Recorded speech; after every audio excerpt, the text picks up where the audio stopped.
So we're on to the gaming segment now. We're going to be talking about games that have been delayed. So just off the top of my head here, there's definitely another one that's been delayed that I can't remember and it's kind of eating away at me. But I've got Cyberpunk, Iron Man VR, Avengers... Last of Us 2 has been delayed. And The Last of Us 2 is on my list. There's another one, but I can't think what it is. Okay.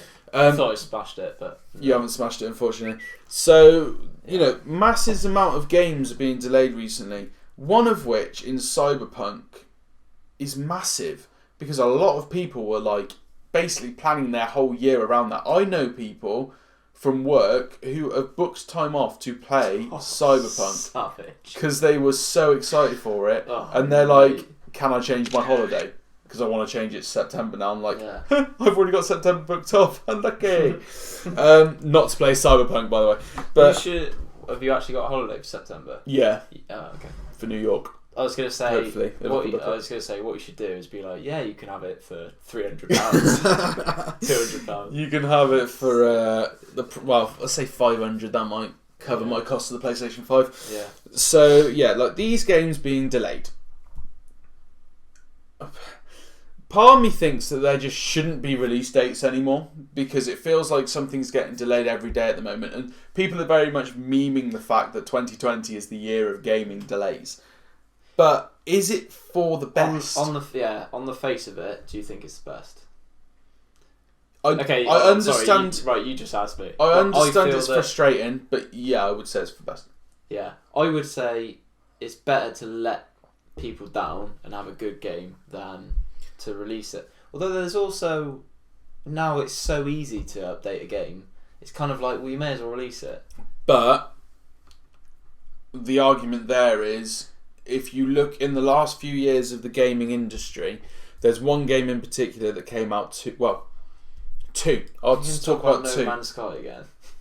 Yes, I got two games that came out too early. No Man's Sky came out too early, and because of that whole studio, that was going to be their big hit. That was going to be their chance to make their studio a 20-man studio into a 200-man studio. They fudged up because they bought it out too early and it didn't work. The other one is Anthem. Now, Anthem is a huge studio already, and their game came out and it didn't meet the hype. It wasn't finished. It wasn't polished. Now, the reason I think that delaying a game is good, two reasons. First reason is it is then the best possible product to give to your consumer. If I'm in charge of a gaming developer company, let's say I'm in charge of Santa Monica, who make God of War, and I've got God of War 2 ready, but I don't know, there's just parts of it a bit clunky. There's parts of the character design that I haven't quite got the way I want to. I would rather delay that and give a game out to my consumers who are spending £60 on a game and getting fucking top quality, top tier content than put a game out that isn't going to work. I think, obviously, it always depends. However, it depends. By that I mean,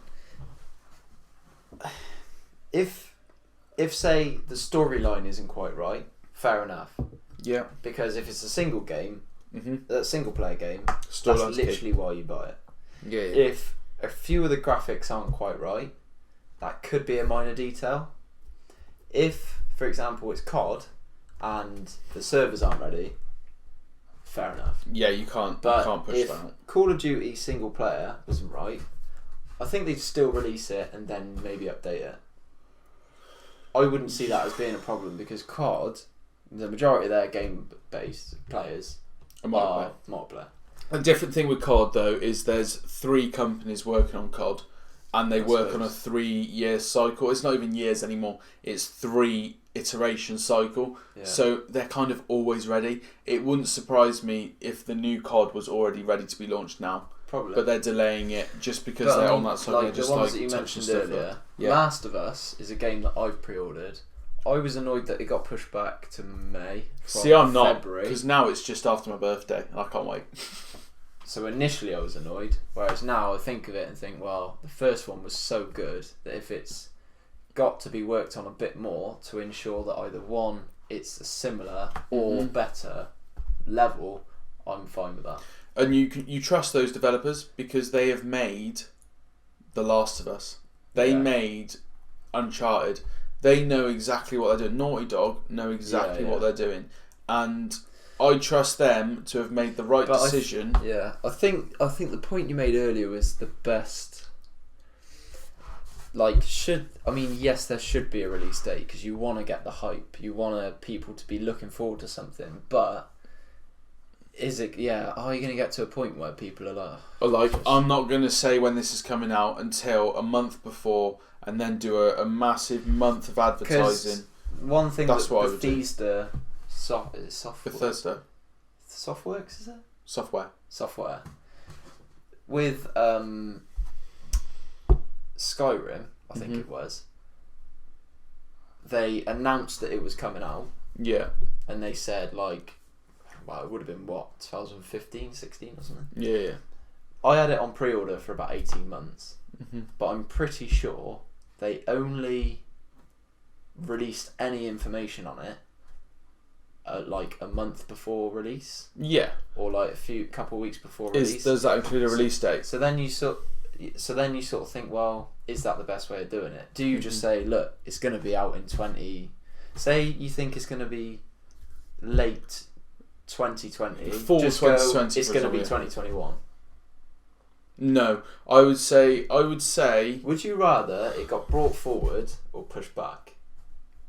I think both of those would annoy me. That sounds really stupid. If something was brought forward, would it annoy me? Part of me would, because if I'm not in this position because I have a full-time job and I don't have the finances to cover this sort of hobby. But if I was a gamer who bought nearly every game that came out, then you'd be if you then suddenly clash with something, I might be a little cheesed off. There'll be people out there that would find that annoying. You'd get notice, I guess. You would, but for me, I would rather they said. If, say, for example, it's like December 2020. If they now know it's going to be November 2020, you'll probably know about that in September 2020. Yeah, potentially. How are they going to go, right, we're 3 months away? We're a month away. Oh no, now we're suddenly ready. It's not gonna. And to be honest, they would never bring it forward because they would be like, right, okay, game's ready. Let's just keep the hype building. Then. So, I would say I would rather they just said it's coming in the last quarter of 2020, and then when it gets to September, announce a date, knowing that they're going to hit that date. Yeah. If it's suddenly, it's now going to come in the first quarter of 2021. I'm not like, but that was meant to come out on October 25th. I'm like, it's gone back a quarter. That's not that bad. To me, 1 quarter's not as bad as 4 months, which sounds stupid because it's basically the same thing. But in my head, advertising-wise, it's like something being £3.99 instead of £4. There's fuck all difference there. Yeah. But for a consumer, they see a difference. You think, £3. Yeah. When it's not, it's £4. Yeah.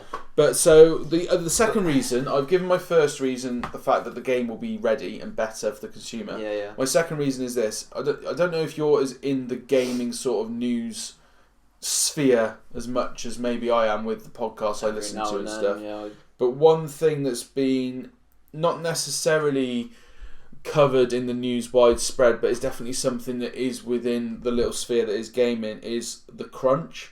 So the crunch is basically that last month or so, or 2 months, where you're working as hard as you can to get your game ready for launch day. And there's been a lot of talk in the gaming press about the power that is exerted onto those people that are working for the company, and all the pressure that is put on them that is basically breaking their lives and ruining their lives. And it's been compared to working in a sweatshop where you're working hours that just shouldn't be worked for money that you should not be working for. And I think that if a game is delayed, in my head, the people that are making stuff that I love, the animators, the level designers, the voice actors, going to be emotionally better off. They're going to be emotionally better off, and they're going to be working at a pace that is much more bearable. Therefore, they're not ruining their lives to make this product. So when something gets delayed, like Naughty Dog, for example, and also if you're pushing for something for a deadline, in general, it's not going to be as good a work. Yeah, exactly. Yeah. So for me, that is what. Even though I'm like, oh, of course, that comes in my mind first off. The only change I would make really is probably make the deadline vague, and then when it gets closer to the time, and you know for an absolute fact that it's going to be ready for that date, say a month beforehand or even 2 months. Yeah. Because surely, if with 2 months, you'll know whether you're ready or not. Yeah, you would just go, right, okay, bang, this is the date. Thing is, though, we hear about games. But again, quite a long time before they actually come out. Like you saw the God of War trailer at E3. We've heard that Grand Theft Auto 6 is going to be out, but it's not going to be till like 2020. But is that official though? Has that officially been said by Rockstar Games? Someone at Rockstar has said that they have it in the pipeline, but they've got 2 other projects they want to do first. Right. Okay. So it's kind of like, well, they are working on the first. The second is about to start. Yeah. So you're sort of thinking, right, okay, so way off then. We've got another 3-4 So like days. for me, I understand what you're saying about like give us a vague point and then pinpoint it. That would work for me as well, because I quite like the hype of a game. Like seeing this first trailer, like Elder Scrolls, for example. Yeah. The Elder Scrolls 6, is it? The trailer came out. Yeah. And it was literally just fucking like scanning over a surface, and then it just had a few mountains. Yeah. That to me was like, even though I don't like Elder Scrolls particularly, it's not my sort of game. I was like, yeah, that's cool. Yeah. That is cool. That has built the hype. I rate it. For me, the absolute geniuses of this are Nintendo. So Nintendo, you will not hear about a game, and then suddenly, Luigi's Mansion 2 is coming out in September, and this is announced in like June, July, and you're like, whoo, that's sick. Yeah. That's coming out. It's just around the corner. I can buy that. I can save up for that. And for me, they've done it again now, where I'm probably not going to buy it because I played the demo and it's shit.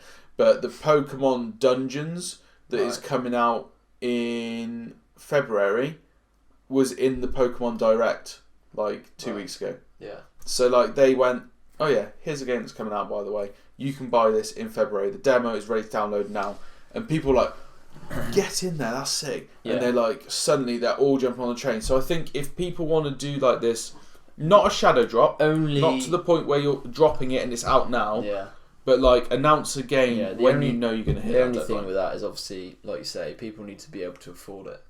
Yeah, and with a £60 game, with a £60 game, like some people will have seen the Halo Infinite's coming out and they'll save up for it. Really enthusiastic about certain games, if it is going to come out in 3 months' time, they'll probably spend it anyway. Yeah, they'll buy it. They'll buy it regardless.